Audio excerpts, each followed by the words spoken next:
Bismillahirrahmanirrahim. Assalamu alaikum, my dear students of class 10th. I am your computer teacher, Miss Aisha. I am fine. I hope all of you are fine too and would have learned your lesson. Today, this is my lecture number 5. In our previous lecture, we have discussed the third step of problem solving method, analyze the problem, जिसमें हमने पढ़ा था कि analyse करते हुए, किसी भी problem की एनालाइजेशन करते हुए हम उस प्रॉब्लम को छोटी प्रॉब्लम्स यानी कि सब प्रॉब्लम्स में डिवाइड कर लेते हैं। मतलब अगर हमारे पास बहुत बड़ी कोई प्रॉब्लम है तो उसे हम डीकम्पोज कर लेते हैं सब प्रॉब्लम में, ठीक है, बजाय इसके कि हम एक बड़ी प्रॉब्लम लेके उसको पूरा इकट्ठा सॉल्व करना शुरू कर दें। तो उसकी बजाय हम उसको सब प्रॉब्लम्स में सेपरेटली डिवाइड करते हैं और उसको जो है वो फिर सॉल्व कर लेते हैं। इस टेक्निक को हमने पढ़ा था कि इसे हम टॉप डाउन डिज़ाइन भी कहते हैं और इसके अलावा इसे डिवाइड एंड कन्कर रूल भी कहा जाता है। इसके लिए देखा था हमने एनालाइजेशन करते हुए हम ये जो 5 क्वेश्चंस हैं इन्हें अपने जहन में रखते हैं और इसे जो है टेस्ट करके देखते रहते हैं साथ साथ कि हाउ मैनी के कितने सॉल्यूशंस आ सकते हैं किसी भी प्रॉब्लम के, ठीक है, और अगर ज़्यादा सॉल्यूशंस हैं तो उनमें से बेस्ट हमने चूज़ करना होता है कौन सा है। इसके अलावा हम अपने जो भी हमारा मसला है या प्रॉब्लम है उसको हम कंप्यूटर पे सॉल्व कर सकते हैं या नहीं, और उसके लिए इनपुट्स और आउटपुट्स क्या होंगी, ठीक है। और इसके अलावा हमारे पास 5th क्वेश्चन था कि किस तरह हम अपनी बड़ी प्रॉब्लम को छोटी प्रॉब्लम्स में डिवाइड कर सकते हैं। ये हमने अपने लास्ट लेक्चर में पढ़ लिया है। Now today we will discuss the 4 step of problem solving method, design algorithm and draw flow chart. Open your books, page number 2. Design algorithm and draw flowchart. Designing the algorithm requires to develop a finite list of steps to solve a problem. It is then verified that whether the algorithm solves the problem as intended or not. किसी भी problem को analyse करने के बाद जो next है वो उसके हम जो एल्गोरिथम डिज़ाइन करते हैं, ठीक है। एल्गोरिथम डिज़ाइन करने के लिए हम क्या करते हैं, एल्गोरिथम होता क्या है, तो एल्गोरिथम सिंपल जो है वो एक फाइनाइट लिस्ट ऑफ स्टेप्स होती है, लिमिटेड स्टेप्स होते हैं, उनको हम लिख लेते हैं। जो भी हम प्रॉब्लम सॉल्व करना चाह रहे हैं ना उसके सॉल्यूशन को हम स्टेप बाय स्टेप लिख लेते हैं कि किस तरह से हमारी प्रॉब्लम सॉल्व होगी, और लिखने के बाद फिर हम उसको वेरीफाई करते हैं, मतलब टेस्ट करके देखते हैं और चेक करते हैं कि क्या हमारा जो प्रॉब्लम जो हमारी थी, जो हमने एल्गोरिथम के स्टेप्स लिखे हैं उनको चेक करते हुए क्या हमारी प्रॉब्लम सॉल्व हो रही है या नहीं, या जैसे हम प्रॉब्लम को सॉल्व करना चाह रहे थे क्या उस तरह से हमारा आंसर आ रहा है या नहीं। Writing algorithm is often the most difficult part of the problem solving process.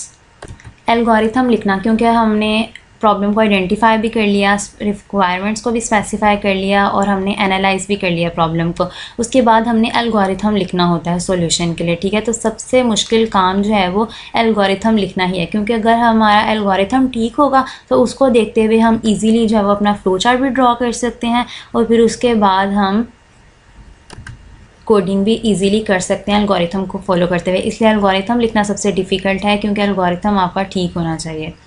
Most computer algorithms perform at least following 3 steps.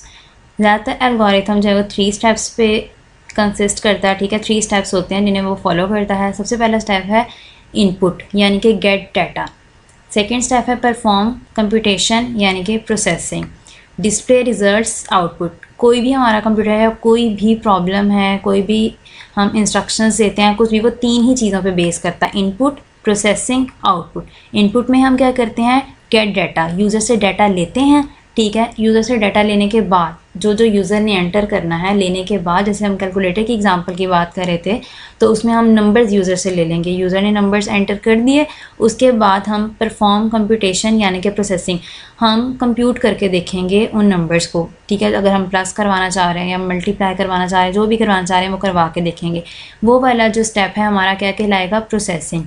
Next उसके बाद प्रोसेसिंग करने के बाद हम हमारा फाइनल जो आंसर है वो शो होगा हमें, तो उसे हम बोलते हैं डिस्प्ले रिज़ल्ट, मतलब रिज़ल्ट को अपने डिस्प्ले करवा देना, आउटपुट।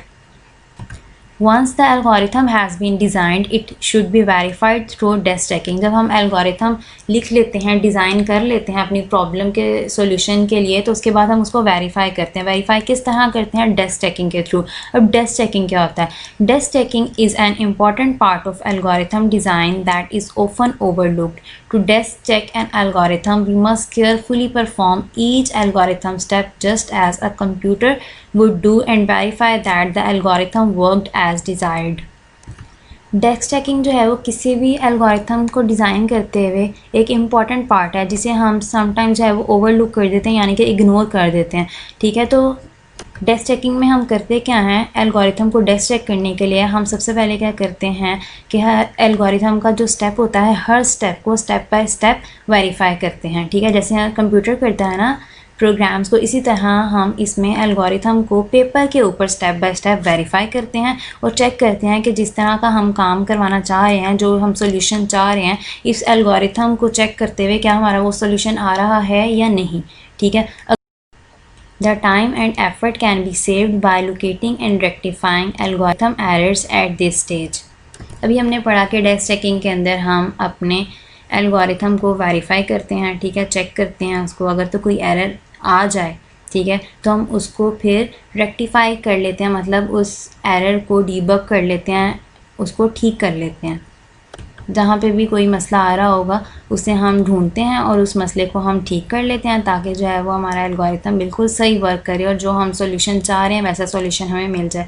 अगर हम यहाँ पर इस स्टेज के ऊपर ही एरर फाइंड नहीं करेंगे, उसको टेस्ट नहीं करेंगे, ठीक है, और गलत एल्गोरिथम ही चलने देंगे, तो क्या होगा कि हमारा जो है फ़्लो चार्ट भी इस तरह गलत हो जाएगा और हमारा जो है प्रोग्राम भी गलत बनेगा, और फिर जब प्रोग्राम हम कंप्यूटर के ऊपर चलाएंगे तो वहाँ पे एरर आ जाएगा. तो इस तरह हमारा जो है बहुत ज़्यादा टाइम लग जाएगा इसमें और हमारी जो है वो एफ़र्ट दोनों ही वेस्ट हो जाएंगी.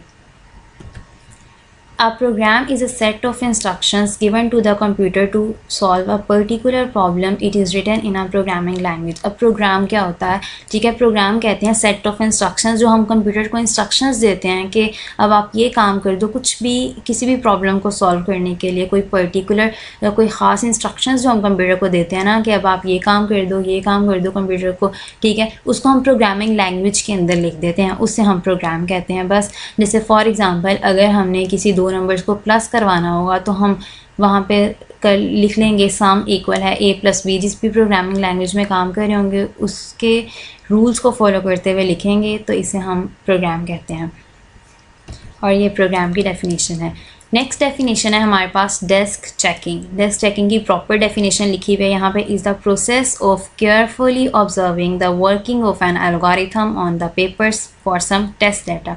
डेस्क चेकिंग हमने पढ़ा. डेस्क चेकिंग क्या होता है कि अच्छी तरह से केयरफुली अपने एल्गोरिथम की वर्किंग को ऑब्जर्व कर लेना, चेक कर लेना कि क्या हमारा एल्गोरिथम जो है वो ठीक तरह से वर्क कर रहा है या नहीं. ठीक है, और इसको हम कंप्यूटर के ऊपर नहीं करते डेस्क चेकिंग, इसको हम टेस्ट वेरीफाई कहाँ पे करते हैं? पेपर के ऊपर. कुछ डेटा एंटर करते हैं, जैसे फॉर एग्जांपल हम कैलकुलेटर की बात कर रहे थे, तो हम अपनी मर्ज़ी के कोई से दो नंबर्स एंटर करके देखेंगे, उन्हें प्लस करवाएंगे पेपर के ऊपर ही. अगर तो हमारा आंसर ठीक आ रहा है तो हम देख लेंगे कि हमने जो एल्गोरिथम लिखा है वो बिल्कुल ठीक है. इसी तरह मल्टीप्लाई, डिवीजन और minus. Algorithm is provided a variable set of input for which the output examined. ठीक है, इसमें क्या होता है कि हम इनपुट देते हैं एल्गोरिथम को, जैसे मैंने बताया दो नंबर जो हमने एंटर किए, जो हमने दिए नंबर्स वो इनपुट होगी. ठीक है, उन इनपुट जो भी हमने नंबर दिए, अगर हमने उन्हें माइनस करवाना था तो उन दोनों नंबर्स को माइनस कर लिया. माइनस करने के बाद जो हमारे पास आंसर आ गया उसको हम जो है वो चेक कर लेंगे. अगर तो हमारा आंसर ठीक है, इसका मतलब हमारी आउटपुट बिल्कुल ठीक है और हमारा एल्गोरिथम भी बिल्कुल ठीक है. यहाँ तक हमारा लेक्चर नंबर 5 कंप्लीट हो गया है. अगर इसमें आपको कुछ भी समझ नहीं आई तो आप मेरे से पूछ सकते हैं. होमवर्क के लिए आपको 2 क्वेश्चंस दे रही हूँ. डिफाइन प्रोग्राम, प्रोग्राम की डेफिनेशन आपने याद करनी है और अपने रजिस्टर्स पर लिख भी लेनी है. और डिफाइन डेस्क चेकिंग, इसको भी आपने अपने रजिस्टर पर लिख लेना है और अच्छे तरीके से इन दोनों डेफिनेशंस को याद भी कर लेना है. इन लेक्चर नंबर 6 इंशाल्लाह we will discuss draw the flow chart and write the program coding. अल्लाह हाफिज़.